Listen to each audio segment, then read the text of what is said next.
Bonjour à tous. C'est le Rav Yosef Weinberg qui était un petit peu un de ces rares shluchim itinérants, un émissaire que le Rabbi envoyait dans tous les endroits du monde où c'était nécessaire. C'est lui qui raconte cette histoire.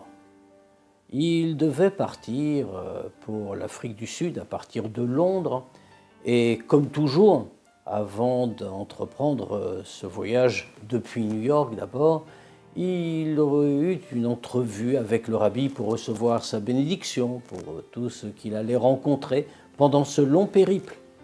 Le Rabbi, quand il le reçoit, lui demande son itinéraire précis, il le lui donne. Alors, le Rabbi lui dit « N'as-tu jamais pensé à t'arrêter sur ton chemin entre Londres et l'Afrique du Sud, dans une petite ville où il n'y a pas de grande communauté juive, mais pourtant où il y a quelque chose à faire bien souvent ?» Rav Weinberg n'y avait évidemment pas pensé, et donc l'entrevue se termina comme cela. Le Rabbi lui donna sa bénédiction, et Rav Weinberg partit. Il alla jusqu'à Londres comme c'était prévu, puis de là prit son avion qui devait l'emmener jusqu'en Afrique du Sud. Après ce petit incident avec le Rabbi, il ne fut donc pas très étonné quand, alors qu'on survolait l'Afrique, le pilote annonça que l'avion avait un petit problème technique et qu'il allait devoir se poser sur l'aéroport de Dakar, en plein milieu du continent.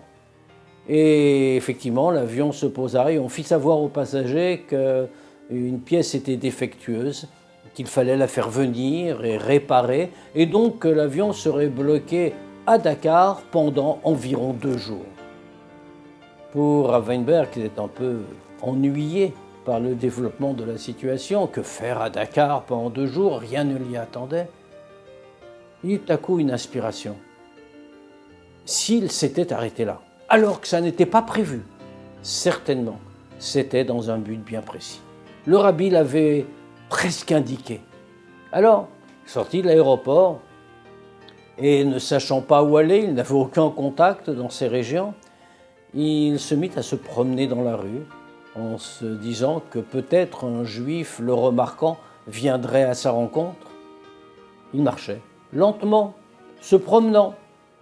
C'est alors, quand il avançait comme cela dans une des rues de la ville, qu'il sentit une main sur son épaule. Il se retourna, et il vit un jeune homme qui le regardait et qui lui fit cette question surprenante. « Pardon, monsieur », en français, nous sommes à Dakar, « Pardon, monsieur, êtes-vous hindou ou juif ?» Le Rav Weinberg le regarde, et tout à coup il se dit « C'est pour lui que je suis venu. C'est ici que le Rabbi voulait m'envoyer. » Et alors, soulagé brutalement, il ne peut retenir cette exclamation « Shema Israël !» Et l'autre en face lui répond « Hashem Elokeinu, Hashem Echad ». Le contact est pris. Les deux marchent ensemble, ils s'asseyent quelque part. Rav Weinberg raconte comment il est arrivé de manière totalement inattendue à cet endroit.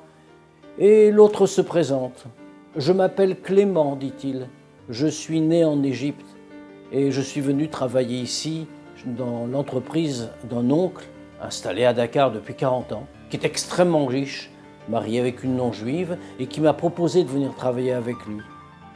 Et c'est la première fois que je vois un juif comme vous ici et je me suis dit que j'allais venir vous voir. » Ils s'asseyent donc, discutent. Et Rav Weinberg ressent qu'il y a quelque chose qui tourmente Clément, mais il n'insiste pas. Il lui dit « Mettez-vous les téphilines tous les jours ?» Clément lui avoue « Même en Égypte, je ne les ai mis qu'une semaine ou 2 après ma bar mitzvah, et ici je n'en ai pas du tout. » Alors Rav Weinberg prend ses propres téphilines, les remet à Clément et lui dit « Voilà des téphilines. Vous me promettez que vous les mettrez tous les jours ?» Clément hésite un instant et répond « Oui, je promets, je les mettrai tous les jours. » 48 heures passent. Pendant ces 48 heures, Clément suit pas à pas le Rav Weinberg. Il ne le quitte pas, entend de lui tous les enseignements qu'il est prêt à lui donner, discute avec lui. Et Rav Weinberg le ressent. Il y a véritablement quelque chose au fond du cœur de Clément qui le tourmente et qu'il n'ose pas avouer. Mais ainsi vont les choses. Les 48 heures passent et le jour du départ est enfin arrivé.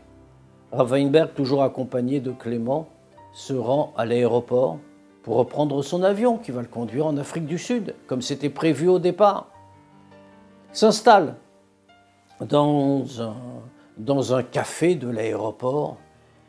Et à ce moment-là, Clément, qui décidément n'en peut plus, qui a les larmes au bord des yeux, dit à Rav Weinberg, « Rabbi, vous ne savez pas ce que votre venue a représenté pour moi.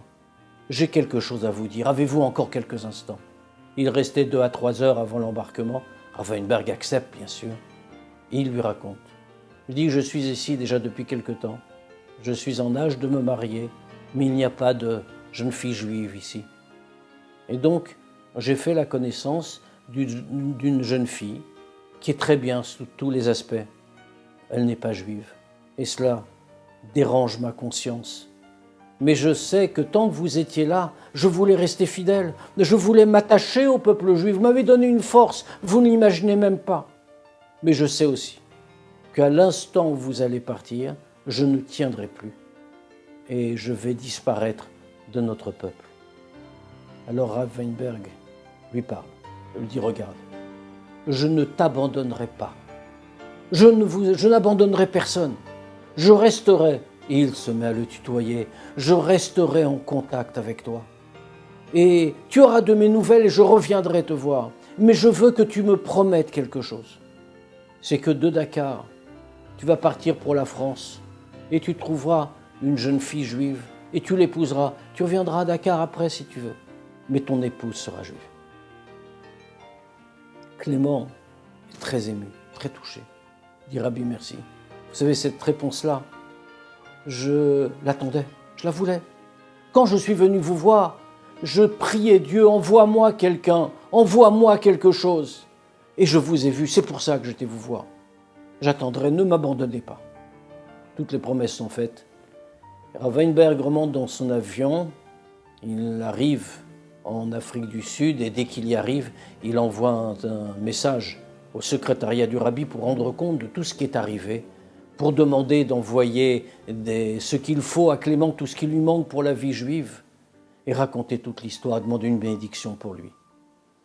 Et puis, effectivement, le secrétariat du Rabbi, sur l'ordre du Rabbi, s'occupe de tout. Il envoie un sidour, un livre de prière, quelques livres sur le judaïsme en français.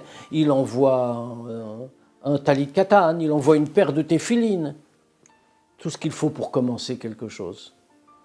Lorsqu'arrive Pessah, le secrétariat du Rabbi fait demander à Rav Weinberg, qui est déjà rentré à New York, bien sûr, entre-temps, une adresse où envoyer les matzot pour Pessah, des matzot shmurot, bien sûr, pour que les Juifs de Dakar puissent en disposer.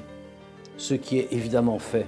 Le colis arrive à temps par tous les moyens disponibles. Et puis, il est temps, quelques mois plus tard, pour Rav Weinberg de tenir sa promesse faite à Clément. Il rentre chez le Rabbi pour une entrevue et il doit retourner en Afrique du Sud et cette fois-ci, il a prévu l'escale à Dakar.